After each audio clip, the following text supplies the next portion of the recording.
আসসালামু আলাইকুম সুপ্রিয় দর্শক মণ্ডলী, আমি professor doctor Mohammad Abdul Aziz, professor of haematology, Bangabandhu Sheikh Mujib medical বিশ্ববিদ্যালয়ে কর্মরত আছি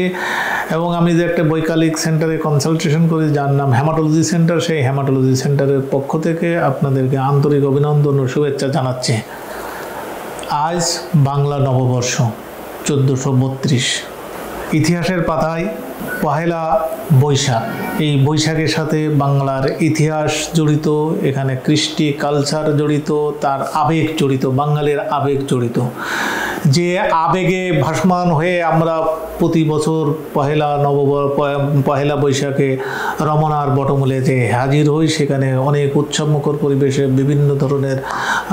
অনুষ্ঠান, গান বাজনা সবই আমরা দেখি এবং শাহবাগ চত্বর তো সেখানে জনারণ্য হয়ে যায় এবং সত্যিকার অর্থে বাঙালির মধ্যে যে আবেগ আছে, এই আবেগটা কিন্তু পহেলা বৈশাখ আসলেই সেটা বোঝা যায়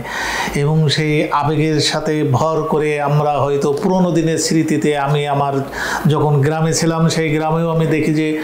সেখানেও কিন্তু পয়লা বৈশাখ এখানে পালিত হয় এবং সেটার ধরনটা একটু আলাদা রকমের আর কি, যে সেখানে চৈত্র সংক্রান্তি হচ্ছে, পয়লা বৈশাখের জন্য বিভিন্ন অনুষ্ঠান হচ্ছে, সেই অনুষ্ঠানের সাথে কিন্তু একটা অর্থনৈতিক ব্যাপারও কিন্তু জড়িত হয়ে যায়। দেখে যে শুভ হালখাতা, সেখানে ঘরে ঘরে দোকানে দোকানে একটা শুভ হালখাতা থাকে এবং সেই হালখাতার মাধ্যমে তারা পুরোনো দিনের যে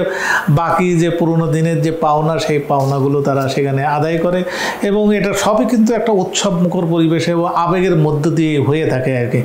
তো আমি মনে করি যে এই যে সুন্দর একটা বাঙালির যে বন্ধন, যে বাঙালিয়ানা হয়ে ওঠা,